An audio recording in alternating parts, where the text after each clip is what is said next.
That time I bought a cat and then purchased another.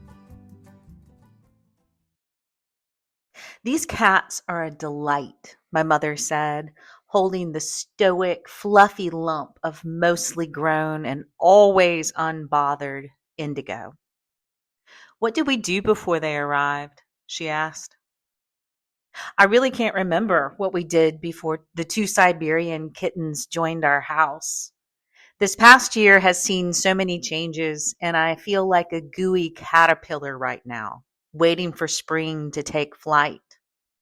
The world outside the farm feels like chaos, and I'm counting down the days to Easter by noticing things that might have escaped my attention if I weren't peering closely.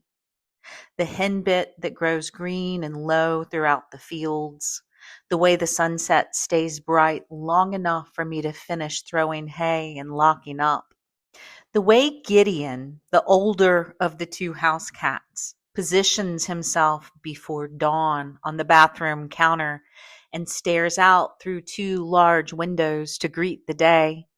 His silhouette from where I lay on the bed looks like a painting. You're such a good protector, I tell him. I have given home to numerous barn cats in my meandering career with horses. Barn cats are charming and necessary tools in a farm's battle with rodents. As I prepared to move into the old farm and as we rushed to get settled in the new spot at Lavender Hill, I swept dusty corners clean of rat poison and mouse traps. All of this is easily solved with a barn cat or 12, and without poisoning the environment. We have barn cat retirees dotting the yard, garage, and porches. One is actually named Dottie. The seniors tend to work for a decade and then cash out in their 401ks, meaning daily buffets from my mother, leaving the hard mousing to the youngins. Only twice have I bought cats, each in 2025, the year of transition for so many of us. I never once in my entire life thought about spending money for a cat. I spend money on cats all the time, but paying for the acquisition was a brand new concept to me. This is how it happened.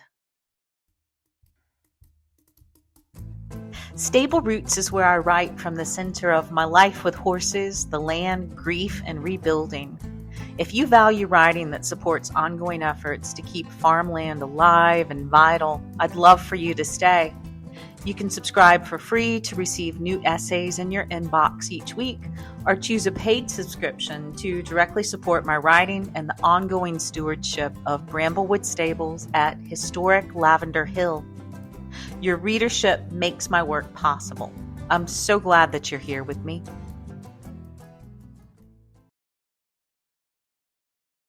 My cat journey started in Russia. Not too long after the fall of the Berlin Wall, I accompanied my grandfather on a grand Russian tour from St. Petersburg to Moscow. He was there to spread capitalism, and I was there to look at art. Our first stop was the Hermitage Museum. Lost French and post-impressionist paintings were confiscated from Germany at the end of World War II and remained out of public view for 50 years. The hoard included lost masterworks by Renoir, Monet, Degas, and Van Gogh. I studied art in college, and I salivated over the chance to see these works in person by random chance when my grandfather booked tickets to Russia in 1995. On our first full day in the country, we toured the Hermitage Museum at breakneck speed. By the time our group reached the room housing the lost masters, I had 10 minutes to view them all, buy the book, and rush to the bus. What I didn't know at the time was that impressionistic art would eventually bore me, and that cats would take their place in my life. The Hermitage is important for that. Hear me out. In 1745, Empress Elizabeth Petrovna issued an edict ordering the 30 best cats from Kazan to protect the Winter Palace from rodents. Later, Catherine the Great would dub these kitties guardians of the picture galleries. The cats remain through the Napoleonic invasion, the Bolshevik Revolution, the Soviet era, and are revered inhabitants of the Hermitage Museum to this day. Even with the addition of chemicals and traps over the years to solve the mouse problem, the cats always achieved better results. During World War II, some art was hidden in the Urals during the 3-year siege of Leningrad, but what remained was being destroyed by rats. The people were starving, and most of the city's cats had become dinner. To solve the problem, more than 5,000 cats were brought by train from Siberia. When I arrived home from Russia in 1995, my roommate greeted me with a tiny brindled kitten. I shared a rambling historic house with 2 guys. We each dominated our own floor. John lived upstairs, and while I was away, he had some French girls over, and a lot of drinking ensued. When one of the girls opened a window in the rooftop bathroom because she felt ill, a pregnant, delicate Abyssinian cat crawled through the window. John named her Abby, and he kept the mama cat the rest of her life. I took one of the kittens and named him Ivan, after a kid I'd met on a cruise of the Volga River.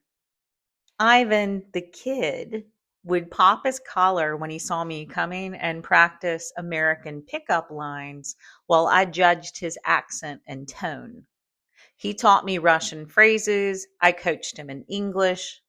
That kid's face is forever inscribed in my mind, and his legacy lived on in the name of my half Abyssinian, half street cat, who went on to be my constant partner for 20 plus years.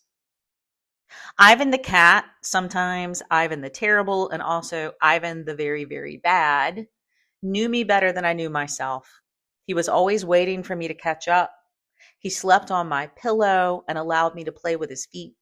And once, when the former roommate John was visiting, he taunted Ivan, who was stretched on top of the refrigerator. Ivan waited until John's head was turned and then very purposefully slammed the freezer door in his face. Ivan taught me that animals communicate with us telepathically. It's easier to get that memo from a cat than it is from a horse. I don't know why. Why do you all think that is? Maybe because cats dumb it down for us and horses expect us to do it on our own? I don't know. When Ivan passed, he was old for a cat, but it felt like an integral part of my spirit had been carved away. I swore that I would never acquire a new house cat. The litter boxes and the hair on the surface of everything. I stuck to that for a very long time. And then Christopher and I married, and Hurricane Helene changed my mountain landscape, and it became absolutely necessary for me to find a Maine Coon. Like a siren call or a tornado siren, the urge was immediate and precise. But I'm allergic to cats and horses and dogs and grass and trees, and I've enjoyed a reprieve of swollen eyes and stuffy nostrils in the time since Ivan has passed. You should consider a Siberian, Harriet said. She's an encyclopedia of cat knowledge. They're hypoallergenic. She connected me with Susan of Kuka Ridge Siberians in Nashville. I never purchased a cat before. The idea made me morally uncomfortable, but strangely hopeful. Ivan's hallmark Abyssinian characteristics made him the ultimate companion for 2 decades, but he was a foundling, as are most of our animals at the farm. Horses come to us when they're ready. I'd purchased many horses for the program over the years, but the ones that found us without my striving have historically been the best fit. My work revolves around rehab, both horses and humans, and every decision I make is guided by trauma-informed principles. What happened to you before you arrived here that guides the decisions you're making today? I needed a clean slate, an animal that would allow me to not be on the clock. I wanted to let go of my urge to help, fix, or save. I wanted to just relish the companionship. It didn't hurt that Siberians are also incredibly fluffy. Susan sent a photo of a shy runt of the litter named Gideon. A few weeks later, we picked him up. And because Gideon would be lonely by himself, like the horse distribution service, you can't have just one. We traveled to Nashville a few months later and picked up baby Indigo. The day after Indigo arrived, my father moved into the farmhouse on hospice. Like the cat purchase, his coming to live with us was an impulsive decision rooted in our hearts. His hospital bed took up the guest room, and the rhythm of my life shifted overnight from familiar horse chores to medication charts, adult briefs, and listening for changes in breath. It was like monitoring a horse in nonstop colic. I never had time to truly rest. And then, as if life was conspiring to test the tensile strength of my nervous system, we learned we were losing the farm we had stewarded for 2 decades. It's strange to admit this, but the cats were the last indulgent purchase before everything in my life was pared down to necessity.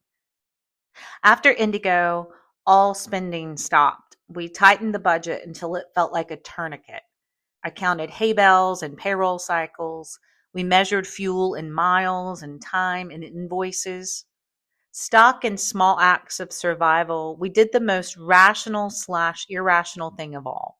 We purchased a historic farm and moved to Lavender Hill. In our ongoing transition, all extra spending stopped because there was no extra left. When I look back at the timing, I can see that buying Gideon and Indigo was not frivolous. It was a preemptive medicine and an investment against the emotional toil that was barreling toward us. I didn't know my father would die at the new farm. I didn't know that 16 horses would begin the journey here, but only 15 would make it through the gates. I didn't know how thin my nerves would be stretched trying to hold everything together at once. But something in me knew I would need witnesses who didn't need anything from me but a soft place to sleep and some occasional pets. I needed creatures who noticed the sun rising and setting, reminding me back into an older clock. I have spent my life acquiring animals who required rehabilitation, integration, and management. Their histories became my responsibility. The Siberians were different. They arrived with lineage papers and soft coats and no trauma story for me to untangle. They were not projects for me to fix. They were pure presence for me to sink into and breathe. In the months that followed, when the bank accounts dipped and the spreadsheets grew teeth and grief and fear braided themselves into my daily decision making, the cats remained indifferent to the drama. They leapt onto the counter during budget meetings. They sprawled across the closing documents. They purred against my ribs while I lay awake, calculating risk at 2 a.m. If the farm was the bold public investment in our future, the cats were the quiet private ones. And they continue to pay invisible dividends, even when Gideon breaks into a loaf of bread and acts shocked when I find him nibbling it. I bought 2 cats on the cusp of my life collapsing, and then I stopped buying anything at all, and I bet everything I had on land. I bought the farm with the pen and the cats with my pulse. One was a wager on the future, and the other was insurance for my soul. And when everything else was stripped down to risk and responsibility, it was the kitten's indifferent purring that reminded me that I had not gambled my life away. I had anchored it, finally. And as with any good transaction, the cats were there to witness and make their mark. After a lifetime of considering myself a dog person, I think I'm actually a cat person. That realization is like developing a new neural pathway, and I'm pretty sure that was the cat's intention, a form of neuro-linguistic programming. I even pulled Tamar Reno down the Siberian mousing hole. She is now the proud human to 2 Siberians, Gideon's mother and full sister. Tamar likens them to Russian operatives or raccoons. They're busy. They're into everything all the time. Gideon is our busy cat. Indigo is an old soul, a creeping, sloth-like watcher. All this has shown me that I do not just like cats. I require them. I need the low hum of another creature in the room who's not asking anything of me, who is not waiting to be fed information or scheduled. Well, they may be waiting to be fed. The cats exist on their own time, and occasionally I'm honored to be invited in. Last week, lessons were postponed due to a steady, misting rain. Mist hung low over the farm, and the house fell into a rare and almost sacred quiet. There were no trucks in the driveway or voices at the gate. Inside the house where I sat writing, there was just the soft thud of paws jumping onto the desk and the flick of a tail across my wrist. The cats curled beside the keyboard and breathed me into their realm of noticing. It was as if the air itself thickened around me and made a container for thought.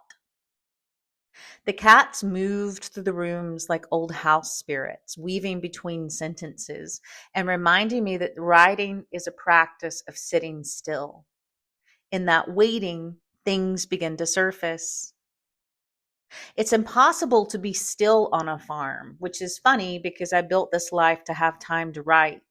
But my life circles around tending the horses, the people, and the land. In the endless logistics of keeping these systems in motion, I need the cats, my quiet familiars who offer a gateway to deep presence. I bought a cat and still had some space left in my endless motion, so I bought another. My goal wasn't collecting animals, but I needed to build a room inside of my life where I could think, where I could listen, and where I could remember who I am when no one is watching, except for them. Cats are always watching, and if I'm wise, I will let them teach me how to do the same. Love, Kim.